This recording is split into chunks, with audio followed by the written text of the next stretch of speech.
Hello, everyone. Thank you for attending. Still got some people coming online here. Okay, so to start off, I want to highlight the agenda. I got some exciting news since the last time we did this last month.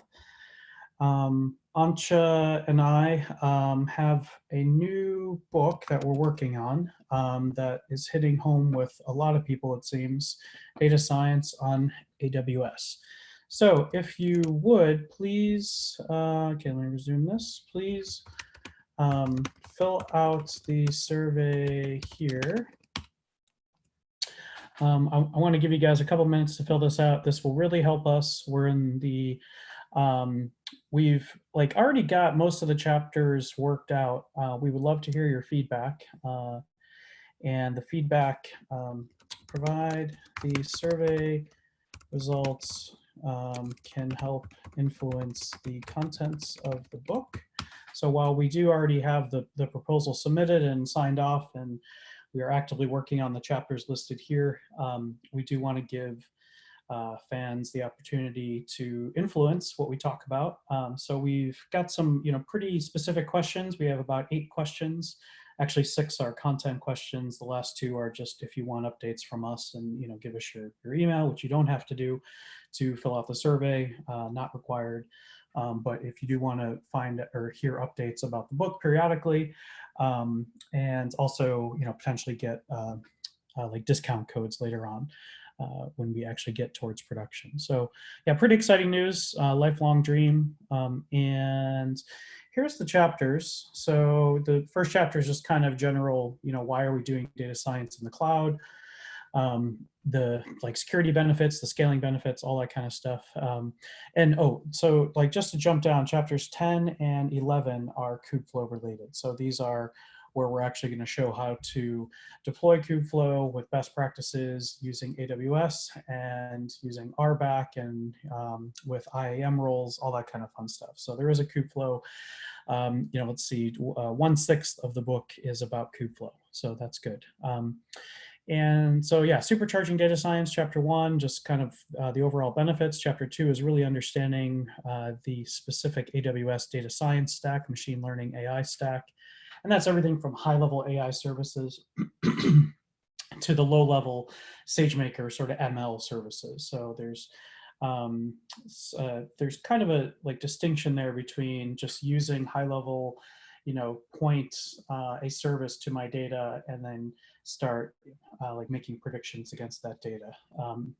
And then with SageMaker, that's where you could actually bring your own TensorFlow scripts and your own PyTorch and distribute across Amazon. So we will get into all that. And then chapter 3, ingesting data into the cloud, very common problem. 3, 4, and 5 are really the feature engineering parts, and which, takes up about 1/4 of the book. And really, I would say takes up 70% of all machine learning tasks is going to be, in chapters 3, 4, and 5 there. So just trying to get the data into the cloud, talking about the different cost and performance trade-offs, exploring the data set. So this is, using matplotlib, using Athena, which is Presto, which is basically managed Presto, using Spark. I actually just finished the Spark stuff this weekend. So we've got SageMaker processing jobs, they're called, that are looking at the data and using Spark to analyze the features, see if there's anomalies, look at if there's missing values, things like that. So we also have, which I'll talk about the next section here, there's a GitHub repo that's powering all of this. So I'll get to that here in a second. Chapter 5 is really preparing the data set for model training. So once we've explored, we can then clean the data, we can then create new features on the data, and then pipe these into the model training. Chapter 6 is really training your first model. And we want your feedback on what type of models that you're looking for, if it's NLP based, if it's image, video based, if it's time series, what are people struggling with? And perhaps want us to cover like during this book. And then, so chapter 7 is really taking the model outside of the Jupyter Notebook or outside of one single node and then scaling it across a whole cluster. So this is really scaling your training, but then also doing hyperparameter optimization, doing AutoML. So all of that will be covered in chapter 7. Chapter 8 is then deploying models into production with SageMaker. We do the same in chapter 11 when we deploy models to production with Kubeflow and then Istio. So don't worry, we have lots of Kubeflow stuff in here. And then chapter 9 is creating a continuous pipeline. So this is actually, as new data is coming in, it'll fire off S3 triggers as new data lands into S3, let's say new logs or new reviews coming from your application, or new click streams coming in, will then trigger a pipeline that can actually do all of the things that we've done from chapter 3, 4, 5, and into 6. So it can do all these things with what's called step functions. So this is an Amazon concept called step functions, and it's very similar to Airflow, actually shares some of the code with Airflow. Similar also to Kubeflow pipelines. So again, we'll do the equivalent in chapters 10 and 11 to what we're doing in the earlier chapters with SageMaker and then step functions. So chapter 10, 11, Kubeflow. And then chapter 12 is the related topics. So this is really things that we couldn't create a whole chapter out of, but really interesting things. We've got probably 40 or 50 items on here. Based on your feedback, we will pull in those topics into the related topics section, or possibly sprinkle them through these first class chapters. Okay, so yeah, so we got some feedback already from Naveen. Please put your comments into the survey that you can get from that previous link. And if TFX is high on there, then we will certainly include. Yeah, actually TFX is part of, I think, chapter 10. We've got some stuff on there. So yeah, definitely TFX has been coming up quite a bit. All right, and then I've got this link here for data science on AWS. Okay, and so here's the actual book repo, or the book website. Ansha, she's on the line here too. Say hi, Ansha. Hi, everyone. Ansha is pretending to say hi. Okay, she'll pipe in and say hi here in a bit. Got some fun pictures of us. Links to the book survey here. It's a Survey Monkey, quick little survey, 8 questions. And if you give us your email, we will email you a code at some point to get a discount. And here's the actual GitHub repo. So you can click on this, and this is really where we're putting pretty much everything. There's not much yet in the O'Reilly book. We're perfecting things in the other repos, actually, and then we will slowly migrate them into O'Reilly book.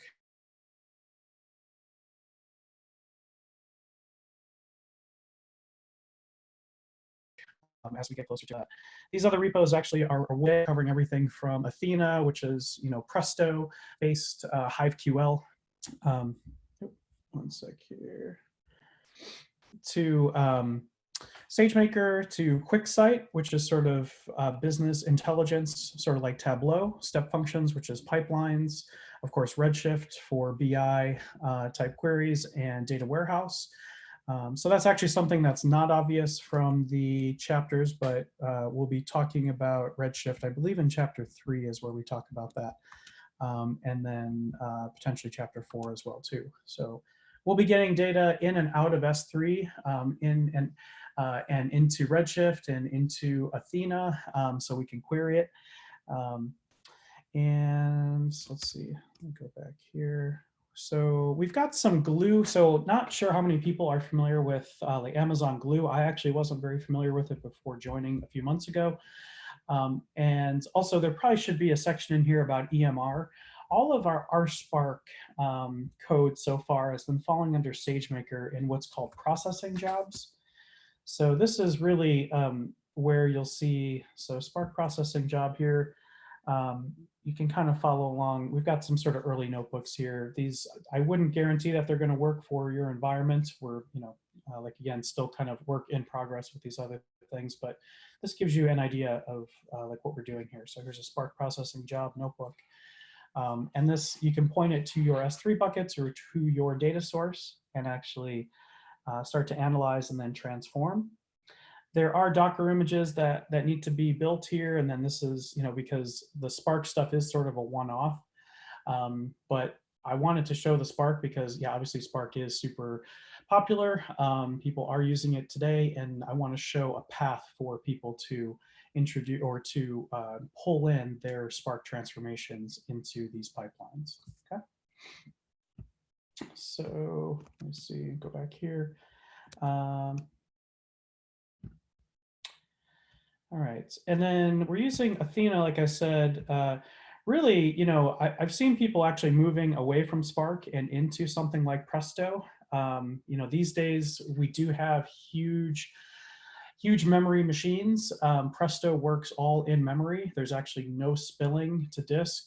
There's like very little disk at all with a Presto cluster. And it is fully compliant with HiveQL, so you can take all of your Spark, like HiveQL or Spark SQL queries and then port them over. So that's really nice. QuickSight, we've got some early things here. Looks like I'm going to have to reboot here in a little bit. Might have to have Ansha take over. QuickSight. We've got some sort of early notebooks on this. I think there's one notebook in here that kind of walks you through how to create the dashboard. Create QuickSight dashboard.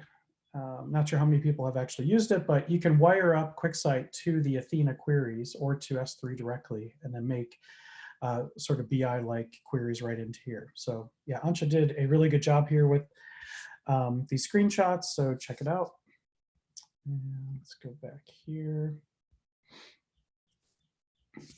Step functions, like I said, these are ways to do pipelines within, and I've got a sample TensorFlow pipeline, a sample PyTorch pipeline. Here's some other samples, but if we crack open the TensorFlow pipeline here, you can see an early form. We actually haven't gotten to this chapter yet. This is coming within the next month. When we get there, we're sort of sequentially going through the flow ourselves, and then so from each chapter, we're kind of addressing, starting with 3, 4, 5, 6, and then progressively going up that way.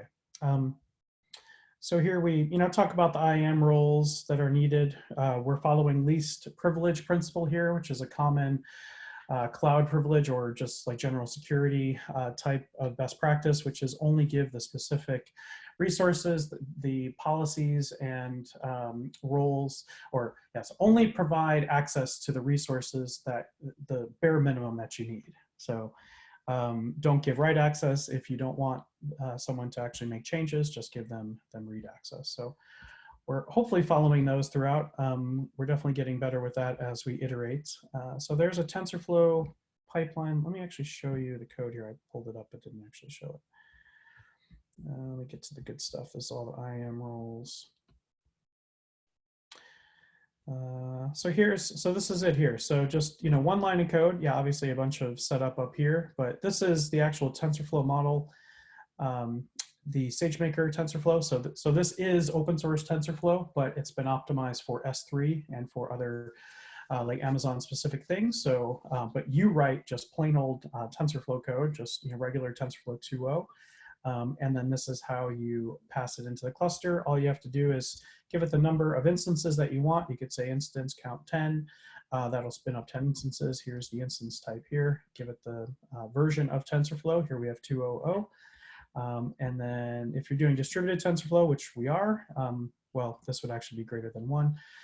But we would say we want to use parameter server. And then this is a way to actually scrape the logs of the TensorFlow containers themselves that are running and convert those into CloudWatch metrics. And so with just some, like pretty straightforward regex, you can go in there and now these metrics show up as first-class citizens within CloudWatch. You could set up SMS alerts, that kind of thing. Okay, so all of this you could set up as a pipeline. This actually generates a step function pipeline. And so you don't have to go through and create all the, sort of lower level state machine code. All you do is just give it this and it will actually create, and there's ways to add more like items here so that you could have the, pre-processing happening as well as the actual training. So you can create some like pretty cool stuff here in just a couple minutes. So all of that, that's example of step function. Also, let's see here. I don't think we have much in Redshift yet. We are basically going to show how to, yeah, so that one's empty. We've got some code in a private repo that we have to pull out, but basically loading data in from S3, exporting data from Redshift out to S3. And then here's some like glue examples. I think we have a Spark EMR glue example maybe in here. So curious to hear if you guys do want to hear more about glue, please make it known in that survey that's listed in the chat over here. I should also mention the deepfake detection challenge. I don't think this was part of the agenda, but since we're in here, deepfake detection challenge off the data science on AWS repo. This is a challenge. So this is a Kaggle competition that Amazon has partnered with Facebook. Facebook has offered $1 million. This is a current Kaggle competition that's running right now. I believe it ends the end of March. So still have another month and a half or so to get your solution in. And yeah, so $1 million prize, essentially detecting fake videos. This is something Facebook is yes, obviously trying to solve or like trying to address. So if you have your own ideas, some of the things people are starting to look at early on are eye blinks. If the video doesn't show eye blinks, then like a normal human would blink every so often, then that's typically considered a fake video. So that just kind of gives you an idea of some of the things people are trying. And here's all the steps that you would need to actually get started now. We are offering credits, and there's instructions in here on how to get the credits. I believe you have to actually click into the Kaggle competition and find the right person, but you'll get to it at some point and you just email that person from Amazon. They'll send you a pretty good amount of credits. It's more than just the small little $25, $35 that we give out during like loft events and workshops and things. It's a significant amount of money. It's meant to get you started with GPUs and start trying out your models. So while we're not allowed to actually give you models because of our partnership, we are able to show you how to get started and how to use the GPUs and how to apply the credits and how to download the data set, how to increase your SageMaker limit so that you could use the GPUs and actually use that money, and really shows you how to get started here. So check it out. We have sample TensorFlow notebook, sample PyTorch, sample MXNet. And also you can add your own framework. If you just want to use scikit-learn for this, you can certainly do that and follow these instructions for your own stuff. Here's the competition code requirements and some starter kits that the Facebook folks have provided to sort of level the playing field and get people started. All right, so that's this repo. This is the website that's powering the data science on AWS website. Nothing exciting there, just a bunch of HTML templates. And now we have Kubeflow. So this is the repo. Now, let me get back to the agenda so I stay focused here. All right, we spoke about that. We've got, also within SageMaker, I should mention, before we get to Kubeflow, let me mention SageMaker here. We've got quite a bit here. There's a lot of things within SageMaker. We actually had these pulled out separate, but there was just an explosion of repos and it was a little bit overwhelming even for us maintaining it. So we put everything within SageMaker that's related to SageMaker. So something called Autopilot. We have examples in here. This is actually, I believe, chapter 7, which we'll be getting to in the next 1 to 2 months. So Autopilot, this is where you just point Autopilot to your raw data set or feature engineered data set and let it choose the actual algorithm and hyperparameters for that specific algorithm. So, this is really one-click machine learning. You typically almost always have to do a little bit of feature engineering before. For example, you can't just point Autopilot to a raw bunch of text. Doesn't really know what to do with that text. It doesn't know what it's looking for necessarily. But this is really good for like classification, for like decision tree type of and then like regression type of use cases that you're trying to solve. Also debugger, this is sort of like TensorBoard where you can see what's going on, but it's been generalized to more than just TensorFlow. So you can actually debug PyTorch code, you can debug. So yeah, check out debugger. These actually run as sidecar Docker containers right next to your actual training container. So if it's MXNet or if it's PyTorch or if it's TensorFlow, and you can track progress as the training process is happening. There's also the experiments. So this is experiment tracking. If you're familiar with something like MLflow or Kubeflow pipelines actually has a little bit of like metrics tracking built in. It's a little bit wonky, but with this experiments, this is the SageMaker experiments. All these end up basically in like CloudWatch, and you can then compare these training runs. Also hyperparameter tuning. This has been there for about a year since I believe the previous reInvents from reInvent December 2018. So autopilot has been there since December 2019, so just a couple months ago. And so hyperparameter tuning is where you actually have the algorithm, you've chosen the algorithm, and now we're just trying to figure out the hyperparameters. Whereas like with autopilot, that actually does everything. That can choose the actual algorithm based on the data set. Okay, I might have to get going here if my machine reboots. Unfortunately, this is an Amazon laptop, and I've been deferring my security updates for a while. So if it does reboot on me, I'm going to have Ansha take over. She's got the agenda. And then model monitor. So this is where so this is after the model has been pushed into production. We can monitor the application or the actual predictions that are happening, and we can detect skew, we can detect sort of degrading models over time, and we could actually set up an SNS alert or some sort of call out to PagerDuty and have PagerDuty notify the data scientists at 3 in the morning instead of notifying data engineers or the like SysOps, DevOps guys. So very interesting, where we've now extended the concept of monitoring in production to actually include these like prediction metrics. So, am I now predicting with 60% confidence, whereas, or like 4 hours ago, I was predicting with 75% confidence or 90% confidence. So is my model degrading over time? As if so, send an alert, have the data scientist potentially kick off a new training job. You could automate all this, kick off a new like training job, based on the latest data from the last 4 hours, and then redeploy, do an A/B test, something like that. If you click into models, this is actually where a lot of SageMaker models are. So again, TensorFlow is the real TensorFlow. It's just it's been optimized on the back end for S3 and to do things in parallel. PyTorch, same thing. It's standard PyTorch 1.2, 1.3. XGBoost, these are all bring your own models. This is bring your own TensorFlow code. It has nothing to do with SageMaker, except that it can run inside SageMaker containers. We got some early BERT stuff here. I believe the one that's most up to date, I think, is this PyTorch fine tune. You can check this out. We're doing hyperparameter optimization with BERT using PyTorch. Kind of cool. We're trying to figure out a way to work BERT in. We will likely work BERT into the book, but that's actually, I believe, one of our questions for you is the types of algorithms that you're looking for.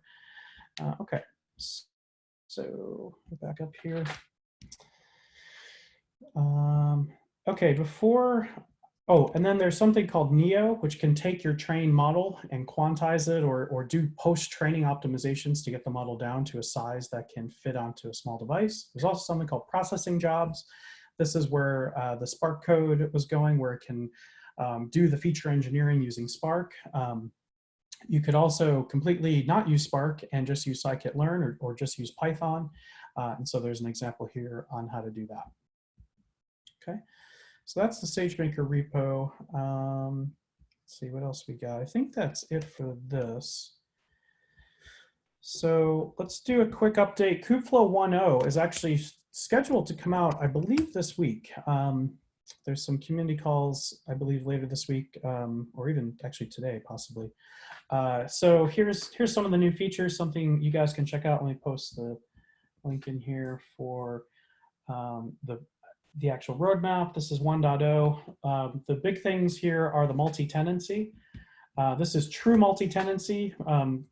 Kubeflow 0.7 had sort of fake multi-tenancy, or, well, yeah, so not fake multi-tenancy, but had partially implemented multi-tenancy, meaning the pieces that were multi-tenant, but not all the features were multi-tenant. So for example, the Jupyter notebooks were multi-tenant, but the actual pipeline executions, if you're creating Kubeflow pipelines, those were not running in isolation.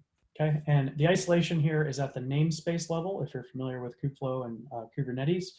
And there's this new concept that's been introduced over the last few months called, I believe it's called user profile, or and it's kind of an abstraction on top of namespaces to help isolate and potentially further like keep things isolated as new updates are provided. So yeah, Kubeflow 1.0 is a pretty big deal. Should be coming out later this week. So good news there. Let me jump back. So we do have this Kubeflow workshop. Let me put this link in here for those of you. This is actually happening on Saturday. And this is where we're actually going to get really, really hands-on. This is absolutely free. Thanks to Amazon for sponsoring.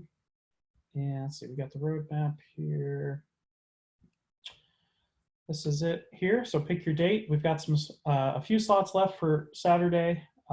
We tend to oversubscribe it because we do get some, like last minute cancellations. But yeah, this is 8 a.m. Pacific time to 3:30. We do it early Pacific. I know this is ungodly early for those of us on the West Coast, but I like to be able to cater to those across the pond, people in like the UK and Germany, Spain, places like that. Then they're not up until 4 in the morning doing this. So check that out. This is actually really, really hands-on. Let me show you an early version of this here. This link is garbly goop right now. Don't worry about it. I will send this out on Saturday. So yeah, please, if you want to, dial in Saturday or pick. So we're doing it once a month, actually. We've got every month on a Saturday. So it's usually 4 weeks apart. So March 21st, April 25th. So if you can't make it this Saturday, no worries, hop on. And we go through, we do some stuff with SageMaker. We do a little bit of Horovod. Not sure how long I'm going to keep the Horovod stuff in there. Then we do so single node. Then we do distributed training on SageMaker. Then we do distributed training. We use EKS and we install Kubeflow on top of the Amazon Kubernetes service. So we do distributed training there. We actually build some Docker images. We're using something here for distributed training called the Amazon FSX for Lustre. This is actually a layer on top of S3 that gives you POSIX, so just normal file system semantics like /mount/ whatever, but it's backed by S3. So it's this metadata and data like caching layer on top of S3.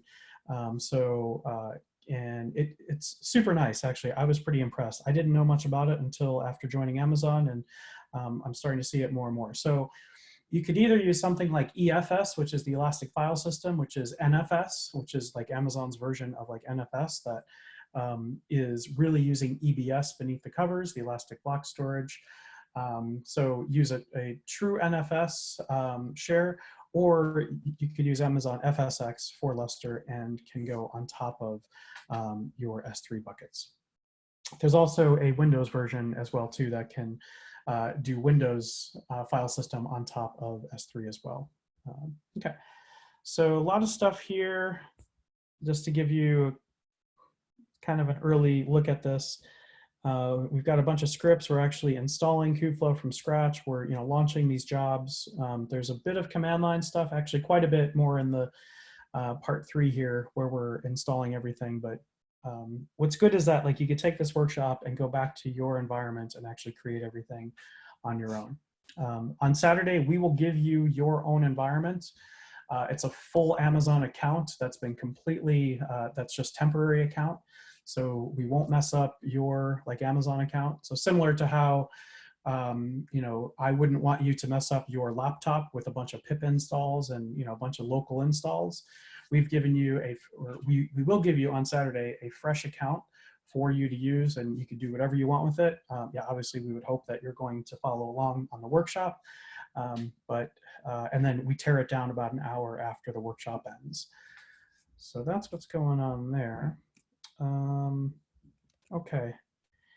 And I think, let's see, we've got some questions. I think Ansha's on top of them here. I think I'm going to show one quick thing here. I want to show SageMaker.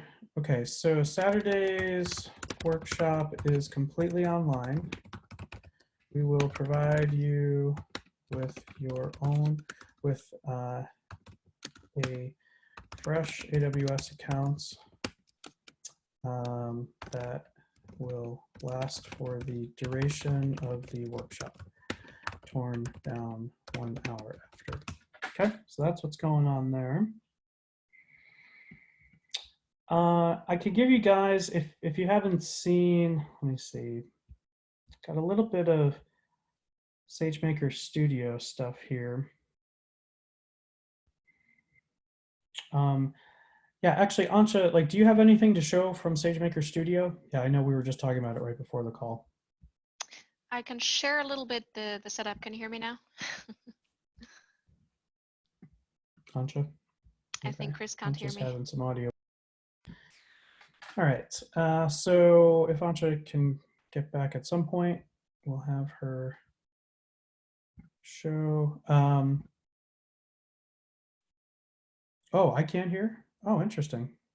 We had that situation before, actually. Let me turn up my volume here. Do I have my So volume? let's see if can you hear me now? Yeah, my volume was down. Okay. Yeah, I can show a little bit if you like from Studio. Surely. If you stop the share and let me reshare. Yep, so let me quickly share my desktop here. All right, you should be able to see my screen here. So what I'm showing here is basically the Studio UI. So if you go to AWS console and go to SageMaker, currently it's only supported in the Ohio region. So you would have to click to Ohio, and then you see a link to enter SageMaker Studio.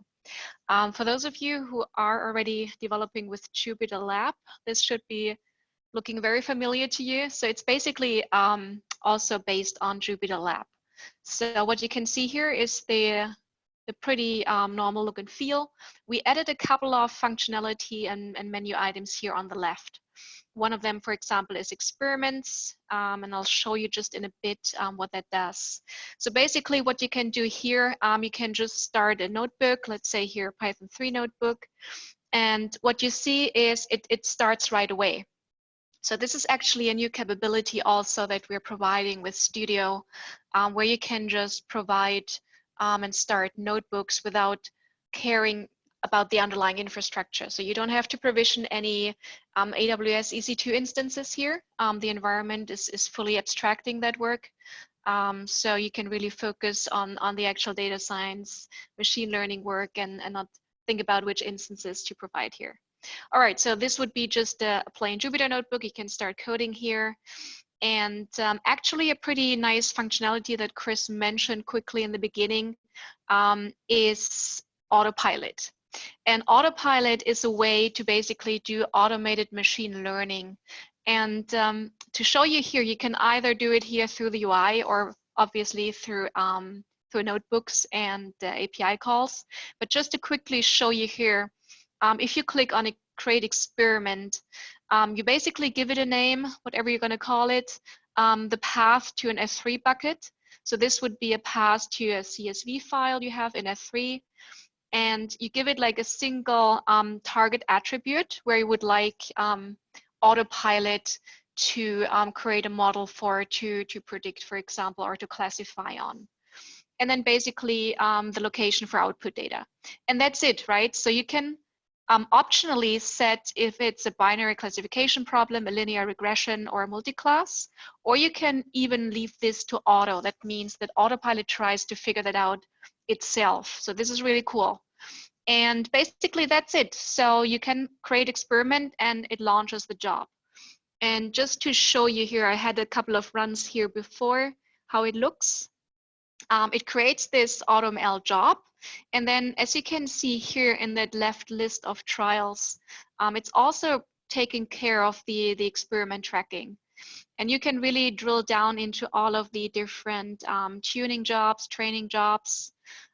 So part of this autopilot big job is basically, it takes the data set you're providing it with and then has a look and analyzes the data. So it looks like, okay, how many charts are in there? How many columns? How can I optimize the data, etc.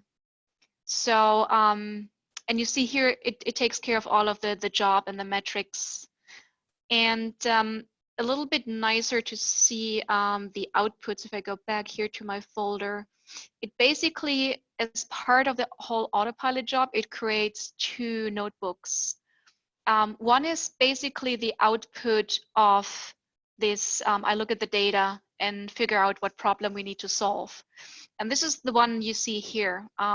So with the job I previously run, it identified this is more like around 40,000 rows in the training set, 21 columns.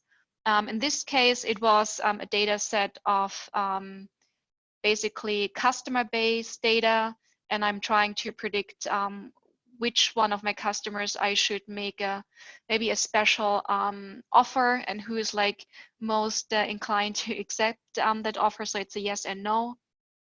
And it analyzed the data, and you see here the data consists of job role, age of my customers, maybe housing, loan, contact information, etc.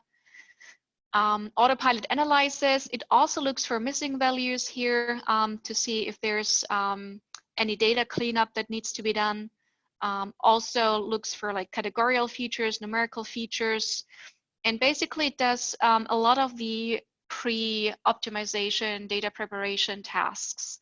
And it keeps track of that, and it also documents it. So you can basically use this notebook here as a first, let's say, baseline of the data.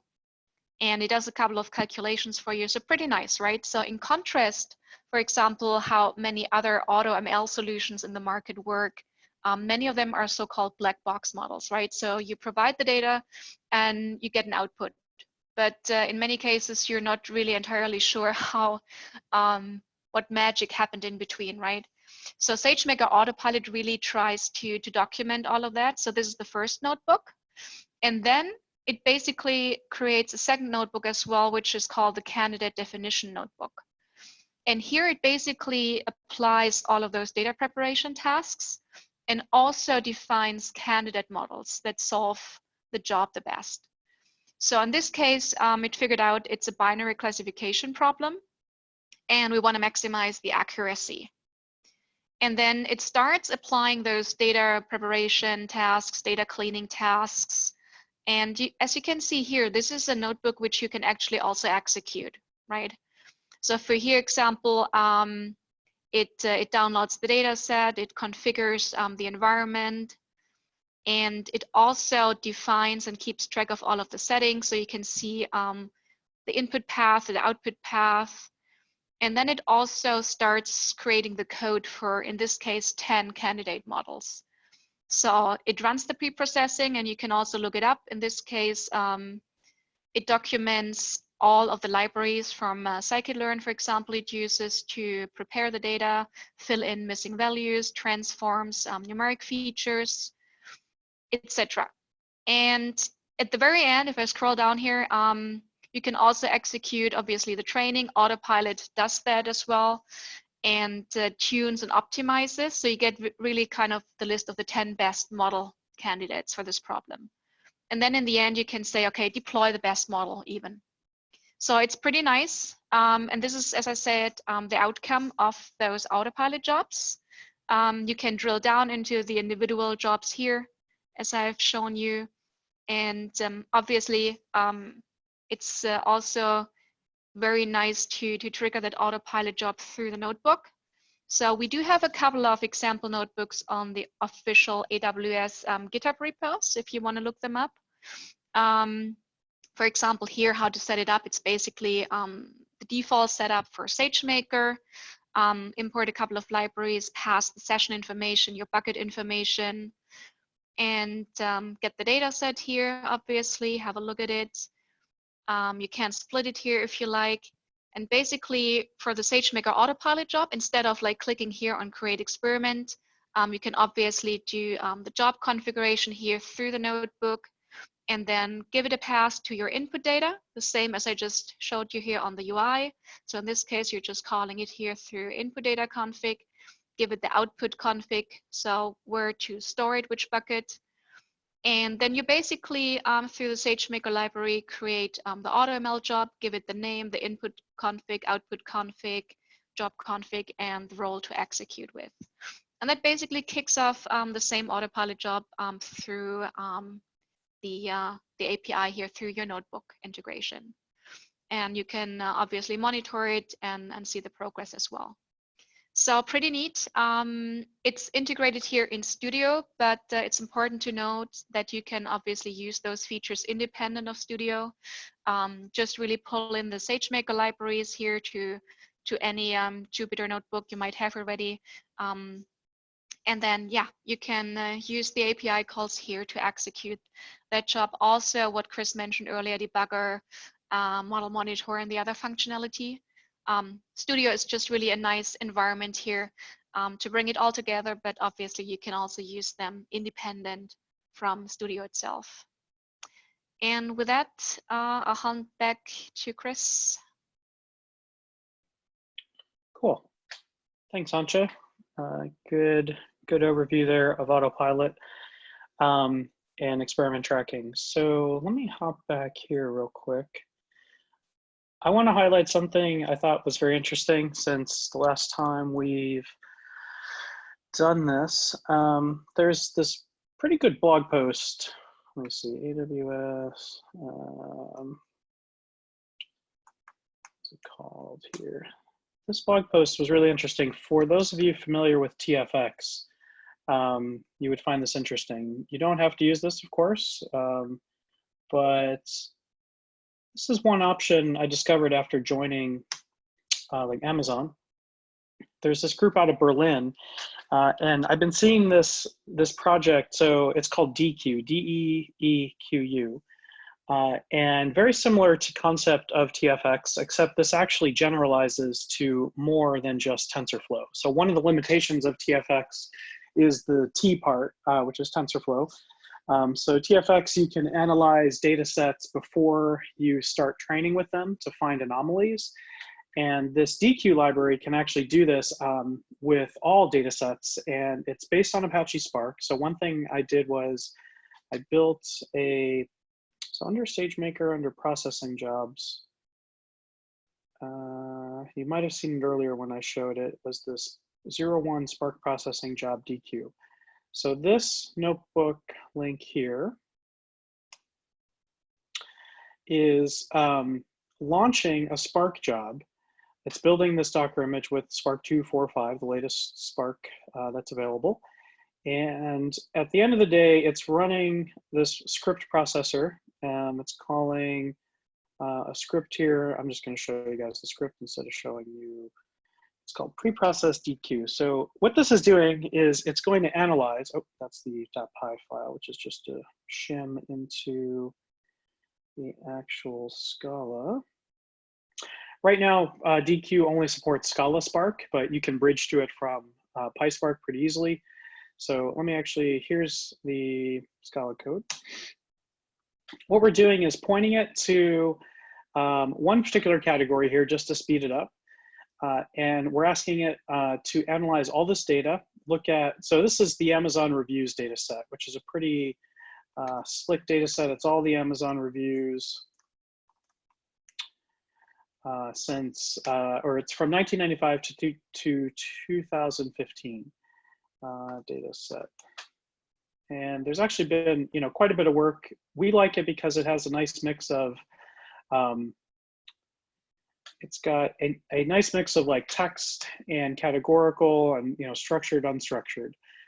So that's the data set that we're analyzing in this processing job. And it's looking at, the schema here is we have star ratings. So people have starred the products they've given.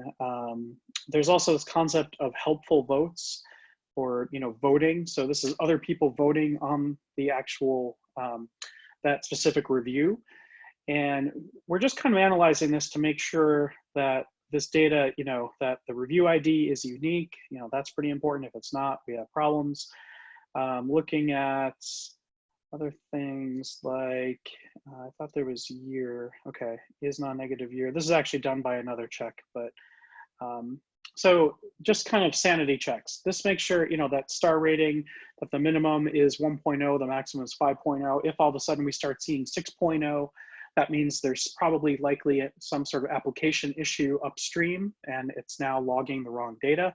So this is something we would want to catch early before we run the next training job. So pretty slick stuff. And I'll show you if we look at CloudWatch. So these are the logs. This is, I had 10 nodes running. It took about maybe like 8 minutes or maybe 10 minutes to run through all the data.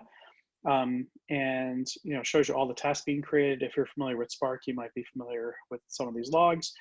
Here it is actually. So it's recognizing the schema because of Parquet. The files, the version of the data set that we're using is saved in Parquet format, which is now actually supported by Redshift. You can export Parquet out of Redshift, which is really cool. That came out, I think, just a month or so ago.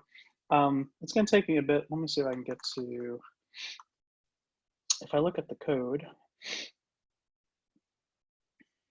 look at marketplace, or actually, let me look at star rating, see if I can get to something quick here. So here's part of the log here, which is saying star rating is not null. That's true. It's non-negative. Yeah, there's some other checks in here, but let me see if I can get to it. Yeah.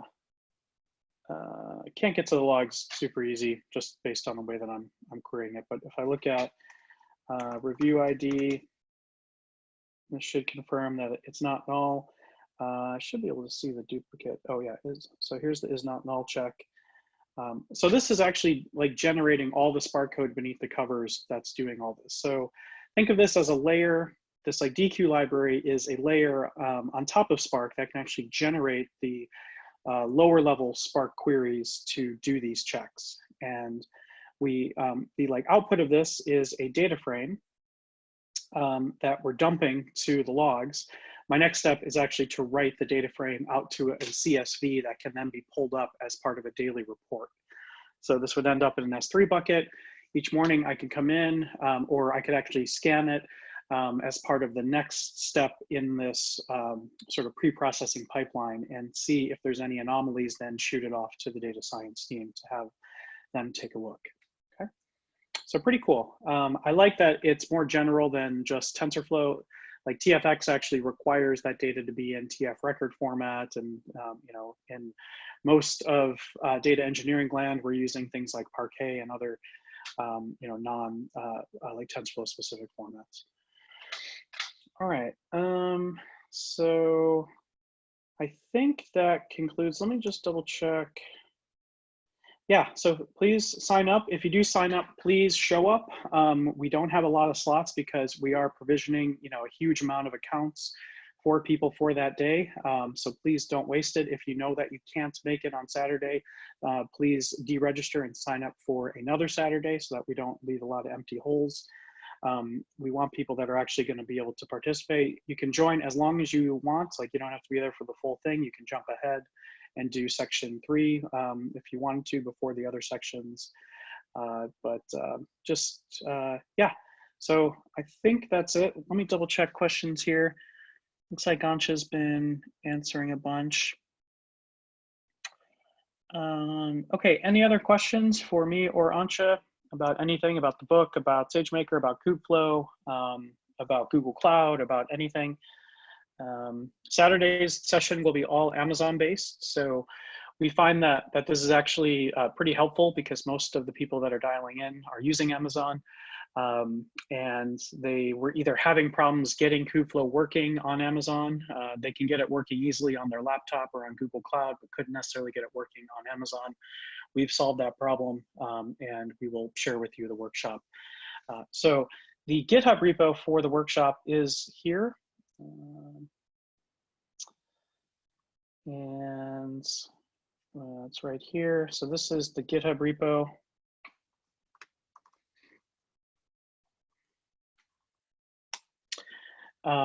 And so if you wanted to, you can, follow along those or just tune in. You said earlier, oh, someone asked, will Saturday's workshop be similar to the full-length YouTube Kubeflow video?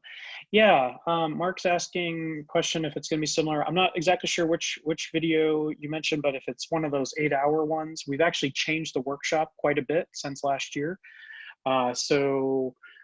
We did a workshop in January, so just a few, like about 3-4 weeks ago. I can't remember if I actually posted that one or not, but it's going to look like this, basically.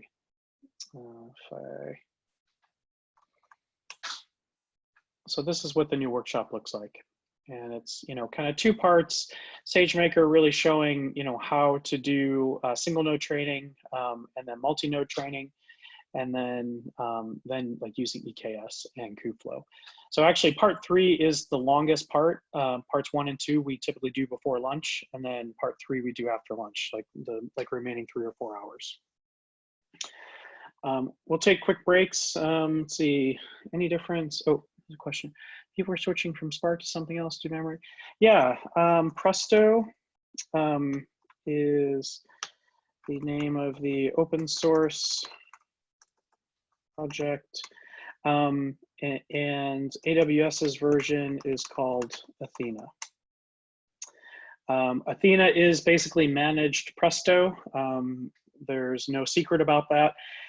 You need to know that because you have to be able to write the queries, and it's using Presto QL, which is essentially Presto's version of Hive QL. So Ansha did a really, really good job on this. Oh, that's actually, oh yeah, that's the notebook here that shows a bunch of Athena queries in action. And you'll notice that they look very similar to Hive queries, if you're familiar with Hive. Lots of cool visualizations. Looks like Ansha's got a little rainbow action going there. The very end, there's something really cool here at the very end of this. There's word clouds, there's violin plots.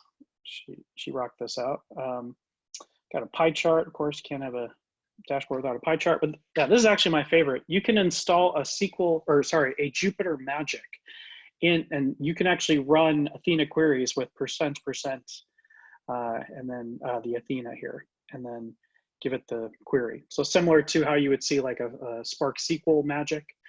The big difference with Presto and Spark SQL, while Spark SQL is kind of known to be an in-memory, really Presto is purely memory, meaning you need high memory, relatively high compute or sort of general compute, like instance types. You don't need a lot of disk, and it's meant for more kind of shorter form queries. So if your queries are running for 36 hours, you don't want to run Presto. That's where you would use Spark. If you're doing queries that are 2 or 3 hours long, that's where you would use Athena. If your queries are running for 36 hours, you probably have other sort of issues or ways to optimize those queries to get them down. But what I've come to realize, and I used to work at Databricks, and I know Spark in and out. My personal opinion is, I spent more time getting the infrastructure and getting Spark installed, and the right version of Scala and the right version of the JVM. It was like very, very heavy weights. Whereas with Athena, I just point to my S3 bucket and boom, I'm doing the queries that I need. So Check out the Athena project here. QuickSight, you know, it is more for kind of dashboards. Haven't really, yes, Ansha's done more work there. If you have questions, ask her. But yeah, check out that like visualization notebook. That's really cool. Yes, I like Athena a lot. Actually, Netflix used, and still does, uses Presto. And at the time, they were using Presto more than they were using Spark. I don't know if that's the case anymore. They use pretty much everything, but back when I was there, they were using Presto. It was giving much better performance. They were also able to, you know, pay for the higher RAM machines. So Spark actually does quite a bit of spilling to disk and more like traditional MapReduce. And so in my opinion, Spark it's been legacy since probably 2018. And I personally push people more towards Athena and more towards these sort of more like purely in-memory solutions. Because these instance types, they have come a long way since Databricks and Spark were created, right? Back then, we still, you know, disk was cheaper. It was still hard to find, you know, 2 terabyte instances. And now 2 terabyte like memory instances are super easy to find and, you know, relatively cost efficient. And can speed these queries up greatly, whereas Spark is kind of left back in that like legacy day. This is just my opinion. Yeah, lots of people use Spark. I see Spark every day. I'm you know, always looking at these environments and like debugging, but yeah, I like Presto quite a bit. Yeah, Ansha's outlined the prereqs. Yeah, the GCP equivalence is called BigQuery. It's pretty much the one-to-one. BigQuery is probably the most popular service over on the GCP side. I know people do use Dataproc or Dataflow or whatever it's called, which is their sort of EMR Spark. So the Evite link, let's see, Ansha, can you send the links by email? Okay, let me I resend the Eventbrite link already in the chat window, but we can certainly share it. Yeah.